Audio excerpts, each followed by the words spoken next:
Alright, hey everybody, welcome back to the channel. This is Rob here at Smirking Gun Reviews, back to talk about more Dark Season 2. We are on episode 7. There we go. It's called The White Devil, so full spoilers if you haven't seen this episode. Well, we might be testing how long an episode can go on my laptop. So we got some stuff to talk about, and we're just going to jump right in. So I had a commenter on the last episode say that that I'm too close. I'm not. I don't open up. Um, Clearly, this is a new person to the channel and doesn't know my channel very well because saying that I'm not. I don't share is a very clear indication of somebody new to the channel. I am very open about my feelings and how I want to talk about things. And so with Dark, um, I've been so busy trying to keep up.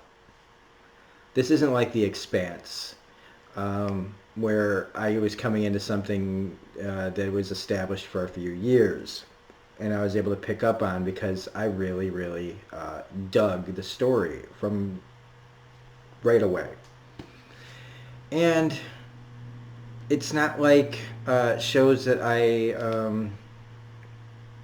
really, really, really like Breaking Bad, which I have never covered on here, but I will someday.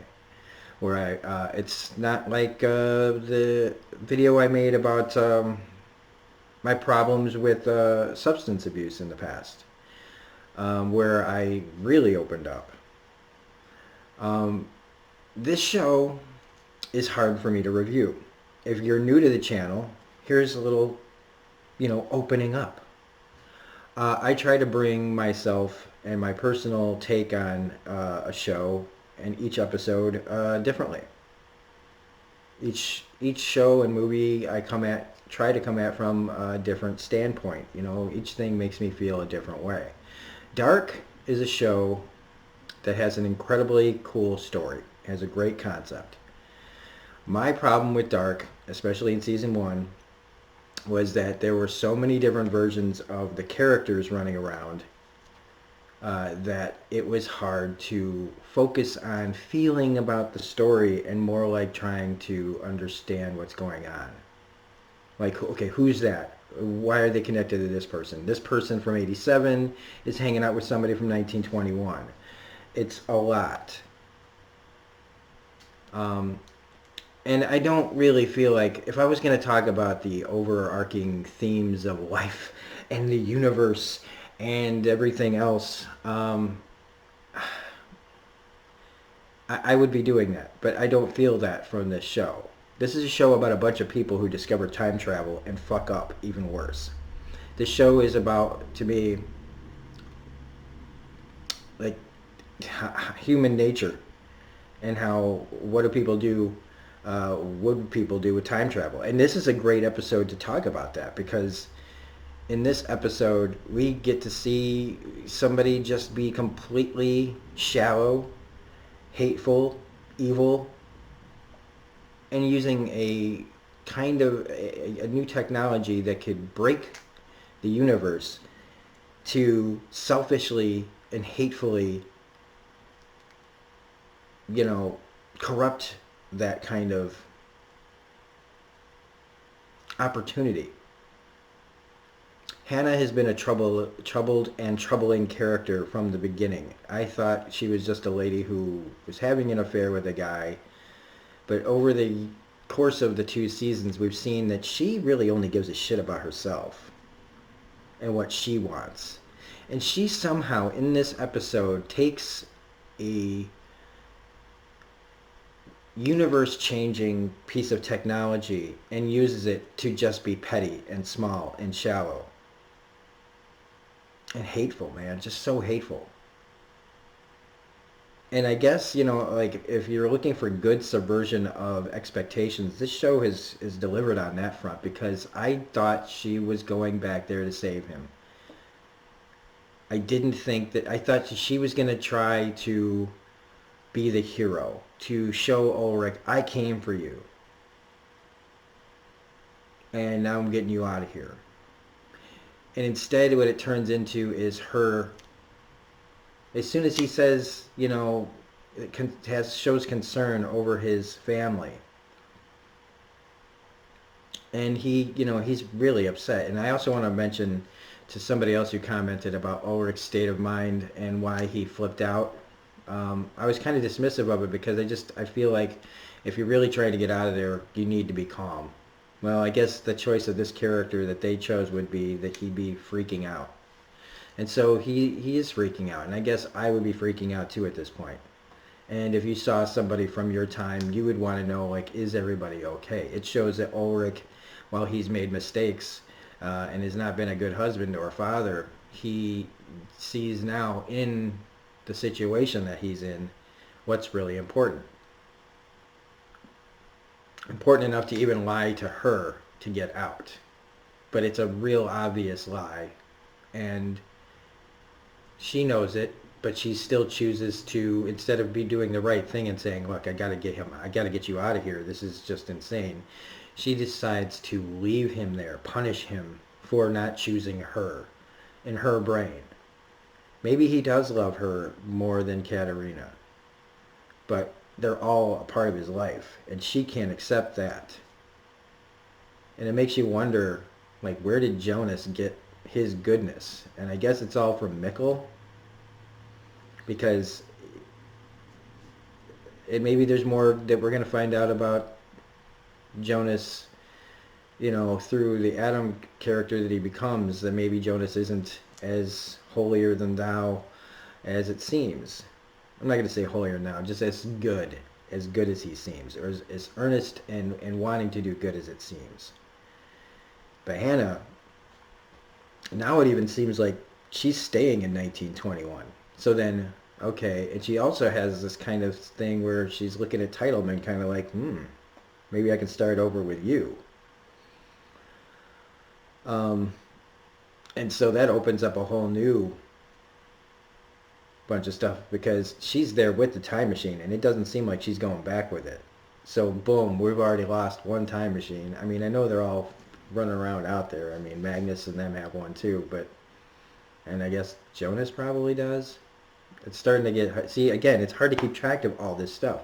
Like, how many machines are there? Just like how many books are out there. All these things that are flying around all over the place. So personally, like if I'm not being open about it, it's because there's so much to disseminate. It's, when I talk about like a specific thing, it's real easy.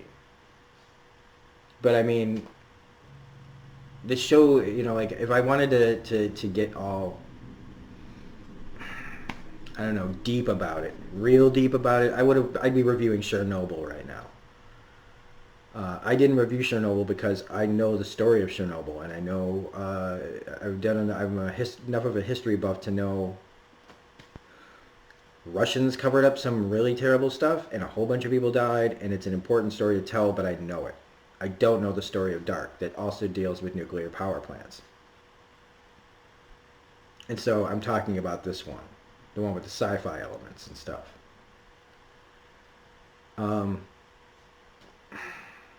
And honestly, after the show's over, I will find a new show, and I will move on. I don't carry the show with me like I do other shows. And that's just my take. If this is your show of all shows, and I'm not doing a good enough job, like I said to other people, I highly recommend that you seek out that content or you create it yourself. It's hard to put yourself out there and say what you really feel. Maybe you think you're not good enough, or people will laugh at you, but do it. Get it out there. Get your voice heard. Because I can't just be the voice of all people for everyone. Like, I can't. My opinion is still my own, and if you share it or if you enjoy it, that's great. If you don't, that's fine too. Just don't ever question, like, me being open and honest about things, because this whole channel does that. we talk about things honestly, brutally honestly, and maybe sometimes we give a little too much information.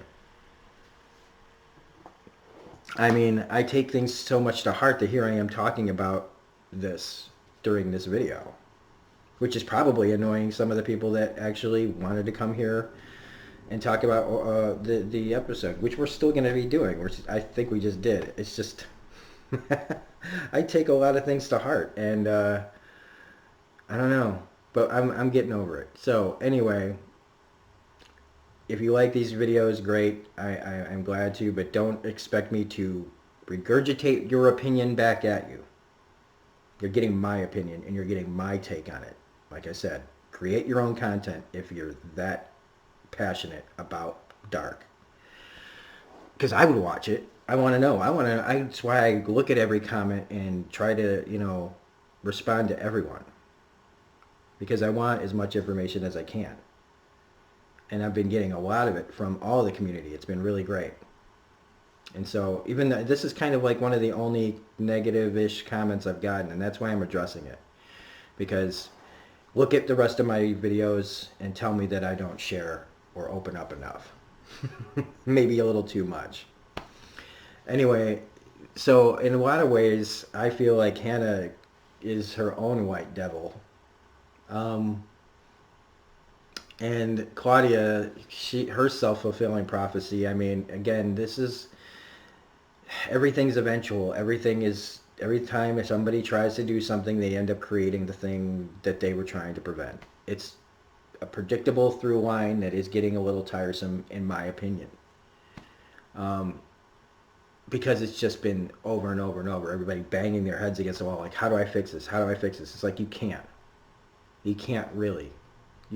The more you struggle, the more you're going to fuck it up. So Claudia here ends up becoming the white devil that everybody, the title has been trying to figure out. Now again, the suspension of disbelief I had to put myself in because of the eyes, her different colored eyes. Now, you could say, because it's 1921, they don't know. They don't have the internet. They don't have all the information. They don't know how many people in the world have the same condition that Claudia has. It's called, and I was looking it up because, here, you want to get personal? We're about to get personal. Okay? Be careful. I mean, not in like a scary way or anything, but just a way that you guys aren't going to expect. Her condition is called heterochromia iridium.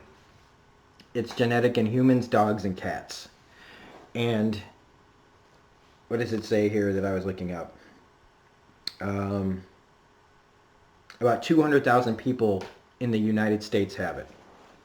In the millions and millions and millions of people, only 200,000 in America have it. So you figure you take that, the rest of the world, you're probably talking about a couple million people maybe have it. In the billions of people that are on the planet. Including me. Okay? One thing that people notice when they look in my eyes is that I have what they call a certain classification of it. Partial heterochromia.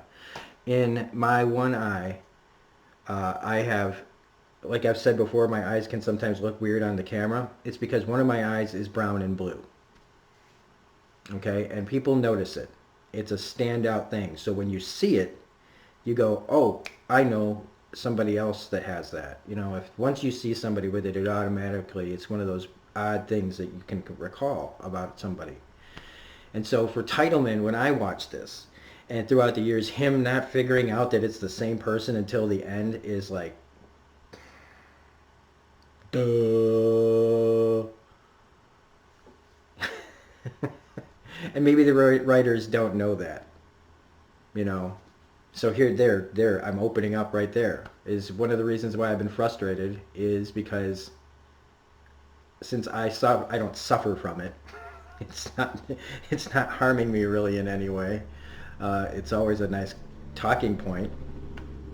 Sometimes I will bring it up before anybody gets the chance, because sometimes it's like when you've been around somebody a long time and all of a sudden they go, oh my God, you have two colored eyes. And it's like, How long have we been standing next to each other? So I have like at the end when he's like, "You're the white devil." It's like, no shit, dude. You've been staring at that same face for years, and just now you're like, he doesn't have Alzheimer's, he has cancer. So anybody that wants to jump down my throat about that, it's just it. You want, like I said, you want personal. It's personal. If I was in his situation, I'd have gone, "You're my daughter. What the fuck is going on?" I mean, he even admits that time travel's real to her. And the whole back, I love how they bring up Back to the Future without saying Back to the Future. The one with the old man and the kid that go back. And she's sitting there. And she's probably desperate to talk about it to somebody. And what does she do? She says nothing. Like every bad TV show. I'm not saying this is a bad TV show because of it, but I'm saying every show out there, conversations that aren't had, that could easily solve a bunch of problems, aren't dealt with until it's too late. And I find that to be not the best writing. When your characters, and you built a universe that is smart, and your characters make stupid decisions that I don't think they would make, I have to call it out. And I feel like Titleman, even though he's a character that in the end you can say he's kind of, that like eye-opening moment of, oh shit, this is what's really going on, would feel like way more impactful if I didn't think he was capable of seeing through who she is way earlier. It was just for dramatic effect, they did it so that it would be the last thing he sees is her and him realizing that she's the white devil. And to me, that's just, I don't know. I don't particularly care for that. Jonas and Martha's scene is really sad, and I was wondering what they were going to do there. But I'm glad that nothing happened between the two characters in this scene.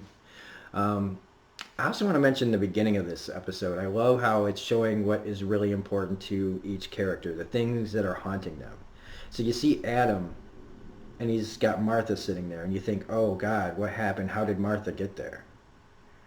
But then you see Jonas, and you see Martha in her room, and she sees Jonas, and you go, oh, okay.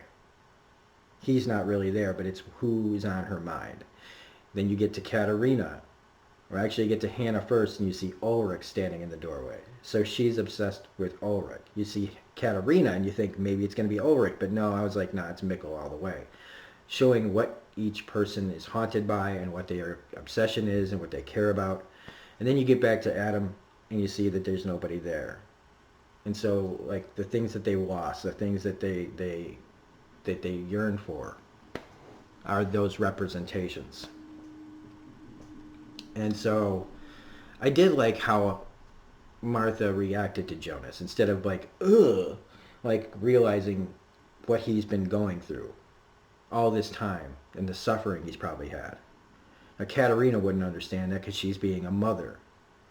And speaking of which, I mean, again, you want more personal? One of the reasons why my take is on this is because I don't have a family. Like, I don't have a wife. I don't have kids. I don't have these emotional connections to the world that a lot of people do have and feel and want to share.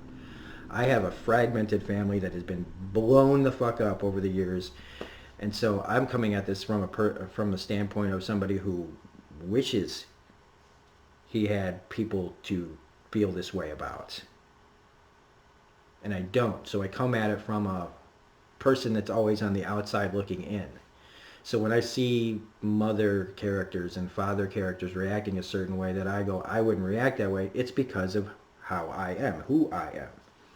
But I also can try to put myself in the place of people like Ulrich. And I can tell you right now, like, if I ever got out of the mental institution, I'd be snapping Hannah's neck.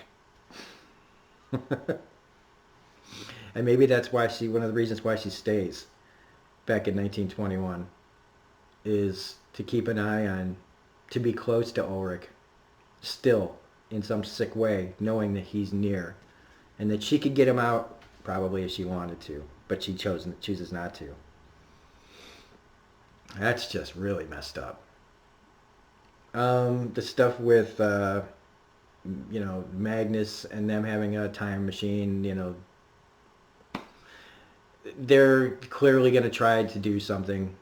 I don't know what yet. I'm told that the beginning of episode 8 is going to blow my mind. So far, my mind's not blown. It's just I'm really curious of how this is all going to end up for the end of this season. The thing with Alexander and the cop, that was really cool. I liked that because it just right from the beginning you know that he's got this guy's number. That this guy isn't who he says he is. And when he breaks it down to like how long it took for him to go through the 700 Alexander Calders that are out there, and that, you know, and especially ones who took their wife's name, there's somebody who's trying to hide themselves or who they used to be. And to me, that's fascinating. I love that whole scene with the gun out and showing how serious he is, and then just eventually just kind of getting up and going and leaving. Like, you know, all I know is you're not him. And just like leaves. I love that because it's like puts that guy on notice. And it makes me wonder then, okay, who is the cop? And it's, you know, it also kind of deals with the people that, you know, are kind of peripheral to all this. Like, what about the people that lost their kids, the ones that died from the machine? And again, I don't trust the people at the power plant, and whether that's Alexander Calder in present time or Claudia in 87, they're all in it for themselves. I mean, Claudia's talking about, like, when you think that she's in it for the right reasons, then she starts talking about how it's this discovery is going to change mankind, and it's all about the bigger picture of the universe instead of like about saving everybody or fixing everything. She's thinking about like, well, how does this help me? And so now, like, it makes me think of the old lady in a different way. And then it also makes me think differently when Jonas shows up at the end and says it doesn't have to be this way again. And so it's like, okay, I can't wait till we finally get one straight storyline through when everything connects. Because again, that's why it's so hard to review this, is because everything is just, okay, we solved this thing, now we get like 6 more things. So I'm trying to think of everything else that I'm not talking about here in this episode. I could start flipping through this.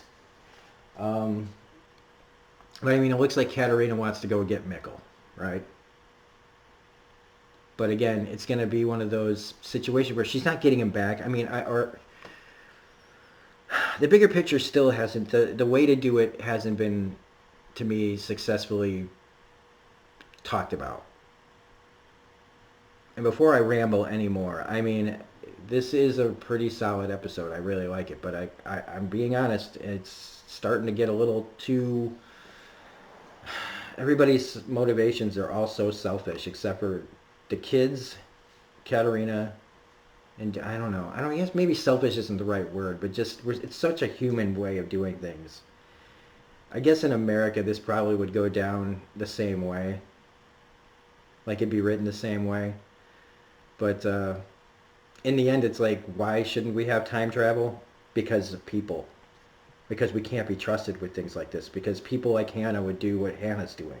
Because people like Claudia would be doing what Claudia's doing. Now, what's going to happen in the future when Jonas takes her there? I mean, basically, she's going to become who she's going to become, right? I mean, because he's thinking, oh, well, it doesn't have to be this way, but it does, doesn't it? I mean, unless they finally take that crazy right turn, where a whole new way of looking at this opens up. I'm closed into what they're doing now, and right now, all it is a bunch of people running around going, how do we fix this? How do we fix this? Oh, fuck, I made it happen. So, you know, I'm gonna finish this review now, because that whole thing has kind of had me rattled and making it even harder to talk about this show. So anyway, I appreciate all comments in the comment section, even, you know, criticism. But if you're gonna attack the way I do my videos, don't bother coming back, because I'll mute you, I'll remove you, because this is supposed to be like a positive place. And if you, like I said, if you're looking for your review, make it. I'll watch it and I'll subscribe if it's good.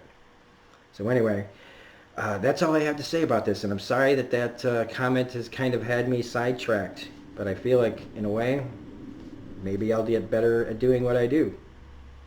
Unfortunately, I don't feel like I did the best job here, because I can't get that comment out of my head. And that's personal to me. So anyway, if you happen to like this review, please hit the like button, comment, share, subscribe. If you're liking the content, please hit subscribe. Otherwise, this is Robert Smirking and Reviews. We will be back with the final episode of Season 2 tomorrow. Otherwise, you can check out all the other content on the channel. We've got so much that if there's not anything on my channel that you're interested in looking at, then I can't help you. So have a great day, and we'll see you in the next video. Bye.